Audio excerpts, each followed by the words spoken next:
Primer placa, Economía 2017, ¿dónde estamos parados? Pero esto no es lo importante, esto es un título. Vamos a ver lo que le interesa a la gente y siempre hablamos. Número 1, olvídate el dólar. El atraso cambiario está asegurado. ¿Qué significa esto? Que el dólar, la probabilidad que el dólar le gane al plazo fijo, a las tasas de interés y que le gane a la inflación, son la verdad, la chance es muy pero muy poca. ¿Por qué? Primero, año electoral, el gobierno tiene que controlar la inflación. Hay un fuerte ingreso de dólares vía endeudamiento, vía también el tema del sinceramiento fiscal, el blanqueo y también obviamente la liquidación del campo. ¿Qué pasó, como dijimos recién, con el doctor Mercado? El Merval, la bolsa argentina ganadora de los primeros 2 meses del año. La inflación calculada en el 3,3. El que invirtió en plazo fijo perdió contra la inflación. Y miren el dólar, menos 2,4. El que compró dólares a principio del año y lo tiene que vender hoy, perdió plata. Y seguramente, salvo que pase algo excepcional, va a continuar esta tendencia. Así que por primera vez en la Argentina, el que apuesta al dólar puede pasar de que pierdas. Pero analicemos esto que es muy interesante. Si vos aprendés esto, vas a saber siempre cuándo te conviene, por ejemplo, invertir en pesos o invertir en dólares. ¿Qué es lo que hace el Banco Central con la tasa de interés? Vieron que la sube, la baja, teníamos las Levaca al 38%, hoy está en el orden del 24%. Bueno, cuando las tasas de interés están altas, inmediatamente lo que genera que la economía se enfríe. ¿Por qué se enfríe? Porque la gente que tiene pesos, en lugar de consumirlos, los invierte. Por lo tanto, el consumo cae. En cambio, cuando la tasa de interés empieza a bajar, calienta la economía. Y cuando calienta la economía, ¿cuál es el riesgo? De que la inflación, obviamente, tome impulso. Y si baja la tasa de interés, se calienta la economía, el consumo empieza a levantar. Lo que quiere el gobierno este año, claramente, es contener la inflación. Las tasas de interés van a estar altas y, por lo que contaba anteriormente, el tema del dólar prácticamente va a estar planchado. Pablo Wendel. Para seguir con tu explicación, Mariano, acá hay un dilema, que es el siguiente. Si el objetivo principal del gobierno es contener la inflación y que no suba del 17%, que es lo que manifestó Mauricio Macri en la Asamblea Legislativa, siguiendo el lineamiento del Banco Central, hubo un guiño, un respaldo muy fuerte de Macri a la política de Federico Sturzenegger, donde la inflación aparece en primer lugar. Si el objetivo es que la inflación no aumente del 17%, es decir, bajar fuertemente la inflación, que el año pasado fue del 40%, va a ser muy difícil cumplir con la meta del 3,5% de crecimiento que había establecido el gobierno en el presupuesto y que fue confirmada por las autoridades del equipo económico. Entonces acá hay un dilema, ¿no? Menos inflación representa menos crecimiento.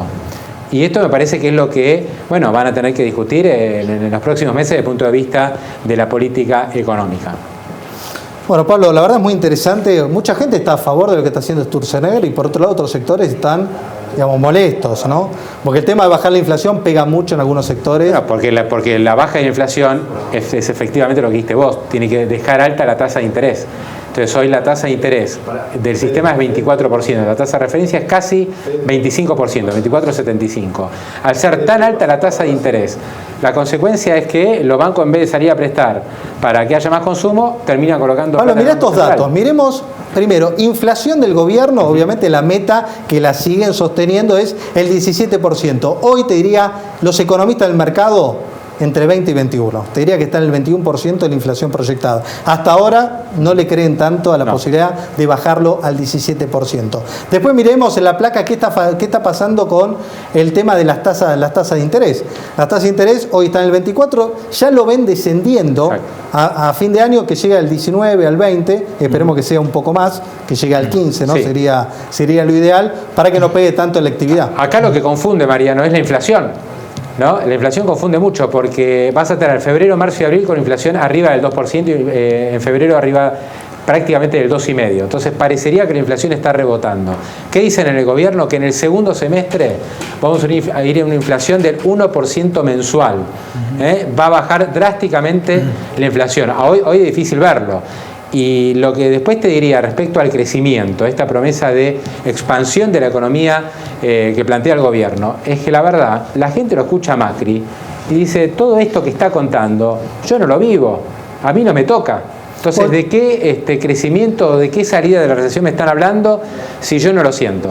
Bueno, ya vamos a tocar ese tema, que le vamos a dedicar una parte importante para ver qué medidas debería tomar el gobierno para que impacte rápidamente en lo que todos queremos, que la gente su dinero rinda más, que su salario rinda más, que el comercio pueda vender más, que el industrial pueda colocar un montón de sus productos, que hoy no todos los sectores están en las mismas condiciones de decir que la recesión se acabó. Pero para terminar el tema del dólar, el proyectado del dólar es el 18,4 para diciembre el año que viene. Esto es lo mismo que decir que el dólar se va a mover en el año un 16%. Entonces, si estamos hablando que las tasas de interés proyectadas, hoy está 24,75, redondeemos en 24 contra 16 ya es lo que se está proyectando que va a perder el que apuesta al dólar. Y con la inflación, que va a estar en el orden 20, 21, repito, el gobierno el 17, la devaluación va a ser solamente el 16%. Yo te diría, Mariano, que el pronóstico de 18 pesos con 40 del dólar para fin de año, hoy es generoso. O sea, si vos hoy preguntás de vuelta entre economistas, empresarios, ¿dónde va el dólar? La mayoría lo está viendo abajo de 18, por todo lo que vos mencionaste antes. Ahora, si pasa algo internacional y esto se mueve, por supuesto le va a pegar al tipo de cambio. Acá lo que hay que ver es cuando termina el blanqueo, porque, a ver, primero tenés la cosecha, termina el blanqueo, ahí hay que ver si empieza el dólar a subir, pero mientras esté el blanqueo que termina el 31 de marzo, marzo está asegurado de que el dólar no tiene chance justamente de Pero después del blanqueo, termina en marzo, que efectivamente va a generar un ingreso de dólares adicionales hasta fin de mes. Después de eso, vienen los dólares de la cosecha, 25.000 millones de dólares de la cosecha. Es la temporada fuerte para el dólar. O sea, el dólar entre abril y junio, históricamente, hace que entra tanto dólar de la cosecha que el tipo de cambio tiende a bajar. O sea que el central va a tener un problema serio para intentar que el tipo de cambio no baje de 15 pesos. Y no te olvides también de la gran emisión de bonos que va a haber, que también va a repercutir. Sí, va a aflojar un poquito la emisión de bonos en el segundo trimestre por este factor, porque saben que si no ya es explosivo, pero seguramente en la segunda parte del año va a volver el gobierno, las provincias, las empresas a emitir bonos y va a haber ingreso adicional de dólares por colocación de deuda. Se va a producir respecto a la cosecha, Mariano, un fenómeno inverso a lo que pasó en el último año del kirchnerismo, donde el negocio lo manejan 7 exportadores. Se sentaba el gobierno de Cristina y les decía, muchachos, liquiden antes de vender, pero liquiden rápido. Este año se van a tener que sentar en el gobierno para que el dólar no se pinche tanto, porque como bien decías, 25.000 millones de dólares van a entrar, y decirle, no me liquiden todo junto, cuotifiquen la liquidación, porque semejante tracalada de dólares inexorablemente le va a pegar de lleno en el precio. Algo que es muy importante es que, como dice Pablo, hoy el mercado te dice los futuros de dólar a diciembre están por debajo de 18 pesos. Y eso es lo que dice el mercado. O sea que el 18 hoy el mercado no lo evalúa. Juan, ¿qué debería pasar en el contexto internacional? Sabemos que siempre está todavía la tormenta Trump, para que Argentina empiece a acelerar la devaluación y nos olvidemos tanto de la cuestión interna. Porque también tenemos el año electoral, todo presiona para el dólar abajo. ¿Qué debería pasar internacionalmente para que haya una disparada fuerte? Por un lado puede venir algún problema de comercio internacional entre Estados Unidos y China, y algo que no es menor, pero que es un dato estadístico, es que si uno mira la evolución del Dow Jones en el 2016 y a principios de 2017, solamente es comparable con el año 1929, y 1981, dos flores de problemas en las bolsas a nivel mundial. Bien, excelente, Juan. ¿Y el campo? Escúchame, realmente, sí, te pregunto en serio. No, la realidad es que es uno de los pocos sectores, lo dicen en el campo, incluso los que no lo quieren a Mauricio Macri, que ha despegado. El gobierno de Cristina Kirchner tenía un ensañamiento después de la 125, Mariano, que era inexplicable. No dejaban exportar trigo y sin embargo no le bajaban las retenciones, es decir, tenía una retención a algo que no dejaban exportar. Bueno, todos los cultivos mostraron índices de crecimiento, menos la soja, dato importante.